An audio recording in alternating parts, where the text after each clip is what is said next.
በስመ አብ ወወልድ ወመንፈስ ቅዱስ አሐዱ አምላክ አሜን። ዝርርብ አባ ጳውሊ ምስ ዲያብሎስ ነዛ ዓለም ካብ ዘይምንባር ናብ ምንባር ንዘምፀን ፍጥረታት ኩሉ ዝፈጠረን በአካል ሰለስተ ብመለኮት ሓደ ብዝኾነ ብእግዚአብሔር ስም ንጹህን ቅዱስን ናይ ዝኾነ ተጋዳሊ መነኮስ ካህን አባ ጳውሊ ኩሉ ጊዜ ንሰብ ዘዋግእ ብፍላይ ድማ ንኣዋልድ ንኣወዳትን ናብ ክፉእ ሓጢአትን ዳንስን ዝሙትን ብሓድነት ክኸዱ ዝገብር ምስ ሰይጣን ዝገበሮ ቃል ምልልስ እዚ እዩ። ናይ አባ ጳውሊ ጸሎቱን በረከቱን ናይ ፈጣሪና እግዚአብሔር ናይ ይቕረቱን ናይ ፍቕሩን ሓለዋ ምስ ኩላትና ህዝበ ክርስቲያን ይኹን አሜን። አባ ጳውሊ ንዲያብሎስ ገዚቶም መኸለዉ ብዙሕ ዘስሕተሉ ምስጢር ብዝርዝር ነጊርዎም እዩ። ኣነ ኸዓ ሃይቅ ቅዱስ አቡነ ኢየሱስ መዓ ዓድነት ገዳም ተዋስኦተ ቀሲስ አባ ጳውሊ ብዝብል ኣርእስቲ ዝሕተምዎ ናይ አባ ጳውሊ ምስጢር ዝሓዘት ብጣዕሚ ኣደናቂ ነገር ዝሓዘት መጽሓፍ ብቅዱስ አባ ጳውሊ ዝተመስረተ ብስም ሰይጣን ዝገበርዎ ቃል መጠየቕ ሒዝናልኩም ቀሪብና ኣለና። ብምቕዳም ግን ነጉርና ኸለዉ ብዙሕ ጊዜ እኳ እንተሰምዓናዮም አባ ጳውሊ ምስ ዝነጉርና ምስጢር ምእንቲ ዝተሰማምዐ ክኾኑ እስከ ነዘን ቀጺለን ዘለዋ ናይ መጽሓፍ ቅዱስ ጠቕስታት ጽቡቕ ጌርና ንርአየን። ቀዳማይ ጴጥሮስ ምዕራፍ 5:8 ዲያብሎስ እቲ መጻርርትኹም ዝውሕጦ ደልዩ ከም ዝጓዝም አንበሳ ኾይኑ ይዘውር ኣሎሞ ተጠንቀቑ ንቑሑ ይብል መጽሓፍ ቅዱስ። ሉቃስ ምዕራፍ 22:33 ስሞን ስሞን እንሆ ሰይጣን ከም ስርናይ ክሕየኩም ተመንዩ ዝብል እውን ኣሎ። ከምኡ ድማ ቀዳማይ ጴጥሮስ ምዕራፍ 3 ዲያብሎስ ካብ መጀንበርታ ሓጢአት ይገብር እዩ እሞ ሓጢአት ዝገብር ካብ ዲያብሎስ እዩ፣ ወዲ ኣምላክ ከዓ ግብሪ ዲያብሎስ ምእንቲ ኸፍርስ ኢሉ እዩ ነዚ ዝተገልጸ ይብል። ቀዳማይ ጴጥሮስ ምዕራፍ 4:18 ድማ እቲ ጻድቕ ብሓይሊ ገድሊ ዝድሕን ካብ ዝኸውን እቲ ዓማፅን ሓጥን ደኣ ከመይ ክረአይ እዩ። ዮሐንስ 16:33 ኣብ ዓለም ጸበባ ኣሎ ግናኸ ኣጀኹም ኣነ ንዓለም ሲዕረየ እየ ዝብል ልዑል ባህሪ ዘለዎ እግዚአብሔር እዩ። ሰይጣን ብኣባ ጳውሊ ተገዚቱ ከሎ ዞምጾ ምስጢር እዚ እዩ። መጽሓፍ ምእተዊ ናይ ሃይቀ እስጢፋኖስ አቡነ ኢየሱስ መዓ አንድነት ገዳም ዝመሓላለፍ ሓፂር መልእኽቲ ከምዚ ይብል። ምእመናን ናይ ሰይጣን ክፉእ ስራሕ ኩሉ ፈሊጦም ተረዲኦም ምእንቲ ካብ ናይ ሰይጣን ፈተና ክሕለውን ክመሃሩን ከምኡውን ፈተና ኣብ ዝመጾም ጊዜ ካብ ሰይጣን ምዃኑ ተረዲኦም ነብሶም ንፈተና ክቕርቡን በብግዚኡ ንነብሶም ክፍትሹን ብዝብል ሓገዝ ከም ዝተገበረሎም ምእመናን ነዚ መጽሓፍ ብገሉን ብትሩፋቱን ኣብ ላዕለዋይ ደረጃ ዝበጽሐ አባ ጳውሊ ናይ ሰይጣን ምስጢር ዝጋለጸሉ ካብ ብራና ገልቢጥና ንግእዝ ከዓ ናብ በብቋንቋኡ ተርጉምና ንምእመናን ብቐሊሉ ብዝርዳእ ብኣገባብ ብእግዚአብሔር ሓጋዝነት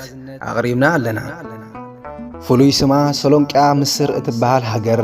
ከም ዝኾነ እቶም ኣብቲ ከተማ ዝነብሩ ሰባት ካብ ሄሮዶስ ወገን ዝኾኑ ሓጢአተኛታት ክፍኣት ግብሪ ነበሩ። ኣዋልድን ኣወዳትን ተኣኪቦም በብግዚኡን በብወርሕን ናብ ጭፍራ ቤት ዲስኮ ብምኻድ ክፉእ ልማድ ነበሮም።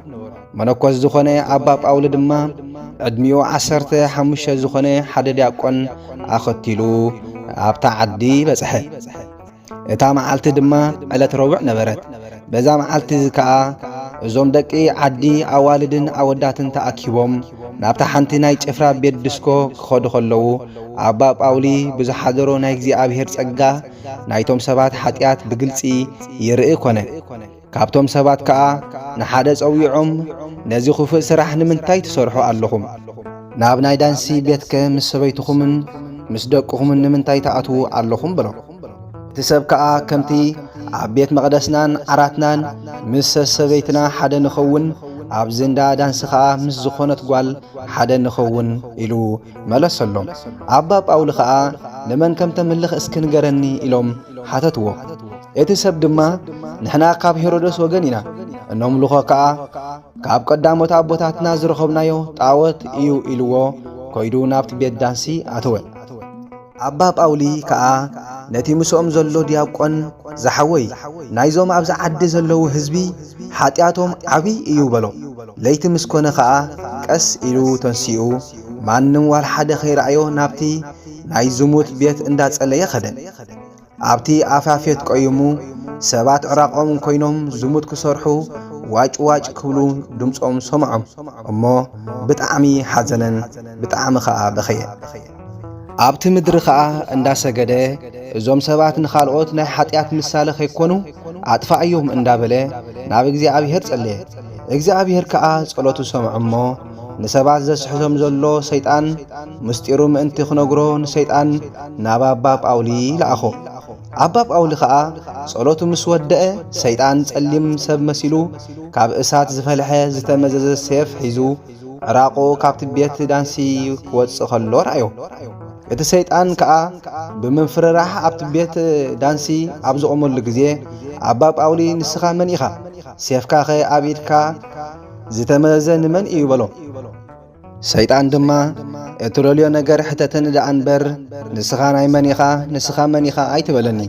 ካብ ፈጣሪኻ ጎይታ ዝለመንካዮ በዓልኻ ትፈልጦ ኢኻ ኣነ ካብ ፈጣሪየ ተኣዚዘ ኣለኹ እሞ ናይ ኣዛዝየይ ትእዛዝ ከተሓላልፍ ኣይከኣለንኒ በሎ ድሕሪ እዚ ከዓ ኣባ ጳውሊ ብዙሕ ሕቶታት ክሓተካ እየ እሞ ንኸይትሕስወኒ ብህያው እግዚኣብሔር ኣምሕለካ ኣለኹ ኣወጊዘካ ኣለኹ በሎ እሞ ብመስቀሉ ኣብ ዝኣሰሮ ግዜ ሰይጣን ድማ እትደልዮ ሕተተኒ ትእዛዝካ ኣየተሓላልፍን እየ ሓይለይ ብጸሎትካ ደኺሙ እዩ እሞ ፈጣሪኻ ስም እውን ኣወጊዝካኒ ኢኻ እሞ ኣይክሕሱን እየ ክነግረካ እየ በሎ ኣባ ጳውሊ ድማ መጀንበርታ ካብ ሰባት ኣብ ሓደ ሓዲርካ ብሓጢኣት ክትወድቆ ምእንቲ ሓጋዚ ዝኾነንካ እንታይ እዩ በሎ ሰይጣን ከዓ